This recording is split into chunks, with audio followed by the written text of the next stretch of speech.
بسم اللہ الرحمن الرحیم اللہم صلی علی سیدنا و مولانا محمد و علی آل سیدنا و مولانا محمد و بارک وسلم و صلی علیہ۔ عزیز طلبہ و طالبات، السلام علیکم ورحمۃ اللہ وبرکاتہ۔ آن لائن درس نظامی میں آپ کو خوش آمدید کہتے ہیں۔ مختصر المعانی کلاس نمبر 1 کے ساتھ آپ کی خدمت میں حاضر ہیں۔ آج کا جو سبق ہے وہ میرے ان سٹوڈنٹس کے نام ہے، ان مسافران راہ علم کے نام ہے، ان بچیوں کے نام ہے، ان بچوں کے نام ہے کہ جو اپنے آپ کو کم تر سمجھتے ہیں یا سمجھتی ہیں، جو اپنے آپ کو شکل کا اچھا نہیں سمجھتے یا نہیں سمجھتے، وہ جو کہتے ہیں ہمیں سبق یاد نہیں ہوتا، ہم نالائق ہیں، ہم کسی کام کے نہیں، لیکن انہیں شوق ہے، سبق یاد نہیں ہوتا، سمجھ نہیں آتی۔ آج ساری احساس کمتری آپ نے دور کرنی ہے۔ جو آج میں آپ کو واقعہ سناؤں گا، اس واقعے سے آپ کے لیے بڑی موٹیویشن ہے۔ اللہ تعالی ہم سب کو علم کی راہوں میں استقامت اور اخلاص عطا فرمائے، آمین۔ یہ جو کتاب ہے مختصر المعانی، اس کے جو مصنف ہیں علامہ سعد الدین تفتازانی رحمۃ اللہ تعالی علیہ، ان کا تاریخ پیدائش، تاریخ وفات اور پورا نام، لقب وغیرہ اسکرین پر آپ دیکھ رہے ہیں۔ میں صرف آپ سے یہ عرض کرنا چاہوں گا کہ کچھ لوگ ایسے ہوتے ہیں کہ جو اپنی اسٹوڈنٹ لائف میں لائق نہیں ہوتے، اچھے اسٹوڈنٹ نہیں ہوتے یا بہت ٹاپر نہیں ہوتے، تو اپنی بعد کی زندگی میں اللہ تعالیٰ انہیں بڑی کامیابیاں عطا فرماتا ہے۔ علامہ سعد الدین تفتازانی بھی انہی میں سے ایک تھے۔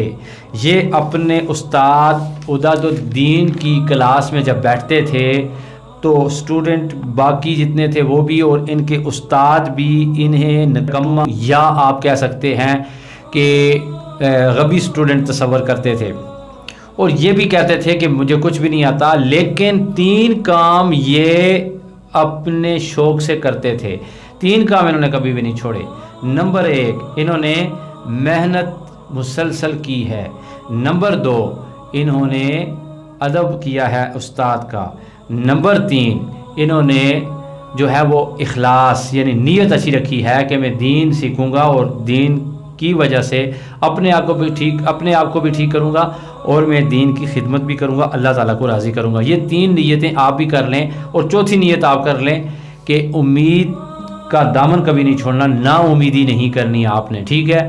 تو انہی کے ساتھ ایسا ہی تھا، اور بڑا عرصہ جب یہ پڑھتے اور ان کے ساتھ دوسرے جتنے بھی تھے بچے ان کو سمجھ آتی اور انہیں کسی سبق کی سمجھ نہ آتی، استاد کی ڈانٹ بھی سہنا پڑتی اور اپنے احساس کمتری کے دباؤ کو بھی برداشت کرنا پڑتا، اور مستقبل کی فکریں بھی انہیں گھیرے ہوئے تھیں کہ مجھے سمجھ نہیں آتی، شوق ہے، لیکن انہیں پتہ نہیں تھا کہ ان پر اللہ کی رحمتیں بھی ہے اور مکین گنبد خضرا کی نگاہ بھی ہے۔ کہتے ہیں ایک دفعہ میں رات کو سویا ہوا تھا تو مجھے آ کر کسی نے کہا کہ سعد الدین آؤ سیر کو چلتے ہیں، کھیلنے کو چلتے ہیں۔ میں نے کہا کہ میں اتنی محنت کرتا ہوں، سبق یاد نہیں ہوتا، جب کھیلوں گا تو میرا کیا عالم ہوگا؟ مجھے تو کھیلنے کودنے کے لیے نہیں پیدا کیا گیا، میں تو علم سیکھنے کے لیے آیا ہوں۔ وہی شخص، غیر متعارف شخص دوبارہ آیا، کہتا میں کمرے میں چارپائی پر بیٹھا ہوا تھا تو مجھے اس نے کہا کہ آؤ کھیلنے کے لیے جاتے ہیں، پھر بھی میں نے انکار کیا۔ تیسری دفعہ اس نے آ کے یہ کہا کہ تمہیں رسول اللہ صلی اللہ علیہ وآلہ وسلم بلا رہے ہیں۔ کہتے ہیں میں اٹھا اور ننگے پاؤں میں شہر کی طرف چل پڑا، اور چلتے آگے دیکھا میں نے تو درخت تھے، اور درختوں میں نبی پاک صلی اللہ علیہ وسلم اپنے اصحاب رضوان اللہ تعالیٰ علیہ مجمعین کے ساتھ تشریف فرما تھے، اور جب آپ نے مجھے دیکھا تبسم فرمایا اور بڑے میٹھے لہجے میں فرمایا ہم نے آپ کو بار بار بلایا اور آپ نہیں آئے۔ میں نے کہا کہ یا رسول اللہ صلی اللہ علیہ وسلم مجھے معلوم نہیں تھا کہ آپ نے مجھے بلایا ہے۔ تو نبی پاک صلی اللہ علیہ وآلہ وسلم نے پوچھا کیا حال ہے؟ میں نے کہا جی حال کیا ہونا ہے، آپ کا دین سیکھ رہا ہوں، دین کی خدمت کے لیے اپنے آپ کو تیار کرنے کی کوشش کر رہا ہوں، لیکن میرا ذہن بند ہے، مجھے کوئی چیز سمجھ نہیں آتی، میں نالائق ہوں، میں غبی ہوں، نبی پاک صلی اللہ علیہ وسلم نے ارشاد فرمایا افتح فامکا، اپنا منہ کھول. کہتے ہیں جب منہ کھولا تو آپ نے اپنا شہد سے میٹھا لعاب دہن میرے منہ میں ڈالا اور دعا کے بعد فرمایا جاؤ. میں چلا گیا. کہتے ہیں صبح جب میں کلاس میں آیا تو کلاس میں عالم یہ تھا کہ میرے ذہن کے بند دریچے کھل چکے تھے اور ایسے محسوس ہوتا تھا کہ گویا آسمان سے الفاظ کی، علم کی، سمجھ کی ایک بارش جو ہے وہ آ رہی ہے اور میرے باطن کو جو ہے وہ منور بھی کر رہی ہے اور سیراب بھی کر رہی ہے. جب صبح ہوئی تو کہتے ہیں کلاس سٹارٹ ہوئی، تو جب صبح ہوئی تو کلاس شروع ہوئی تو کہتے ہیں کہ میں کلاس میں گیا تو استاد کی محفل میں نے کئی سوال کیے تو میرے سوالات کی طرف میرے ہم جماعتیوں نے کوئی توجہ نہ دی. انہوں نے کہا یہ فضول روزانہ کی روٹین میں یہ ویسے ہی وقت ضائع کر رہا ہے. لیکن استاد سمجھ گئے، کہنے لگے ہاں آج سعد الدین آج وہ چیز نہیں ہے، آج تم چینج ہوئے ہو.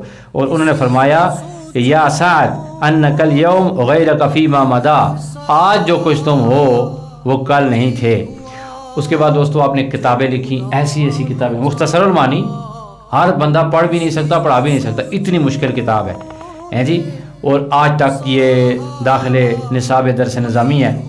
اور علماء کی نظر میں چاند علماء کرام کی میں ایک لائن آپ کے سامنے پڑھ دیتا ہوں، اس کے بعد اجازت. سید احمد طحطاوی رحمۃ اللہ تعالی علیہ فرماتے ہیں کہ آپ کے زمانے میں ریاست مذہب حنفیہ آپ پر ختم ہوگی. علماء کرام نے لکھا ہے کہ بلاد شرق میں علم ان پر ختم ہو گیا. علامہ کفوی رحمۃ اللہ تعالی علیہ فرماتے ہیں کہ علامہ تفتازانی رحمۃ اللہ تعالی علیہ عجوبہ روزگار تھے، آپ کی نظیر بڑے بڑے علماء میں نہیں ملتی. آپ کی قابلیت اور وسعت علمی کا اندازہ اس سے ہو سکتا ہے کہ میر سید شریف جرجانی رحمۃ اللہ تعالی علیہ جیسا مد مقابل بھی ان کی کتابوں سے استفادہ کرتا تھا، ٹھیک ہے جی، اور ان کی قابلیت سے فائدہ اٹھاتا تھا. شاہ شجاع بن مظفر کے دربار میں آپ کا بہت اثر و رسوخ کا. اس کے بعد شاہ تیمور لونگ کے یہاں صدر الصدور مقرر ہوئے. شاہ تیمور آپ کا بڑا معتقد تھا.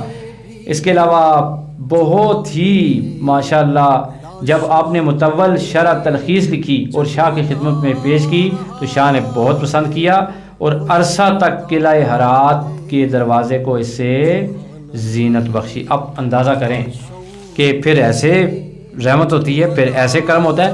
آپ سے میری گزارش ہے کبھی مایوس مت ہوں، تو مسلسل درود شریف پڑھیں، مسلسل امید کی دعا کریں، مسلسل مکین گنبد خضرا سے پیار کریں، اللہ سے مانگیں، محنت کریں، اساتذہ کا ادب کریں. میرا رب آپ کو کبھی خالی جولی واپس نہیں بھیجے گا. انشاءاللہ علم سے سیراب کر کے جولیاں بھر بھر کے پورے دل میں اللہ علم کو انڈیل کے آپ کو واپس کرے گا اور پھر آپ ایک بڑے اچھے مستند منجے ہوئے عالم دین ہوں گے.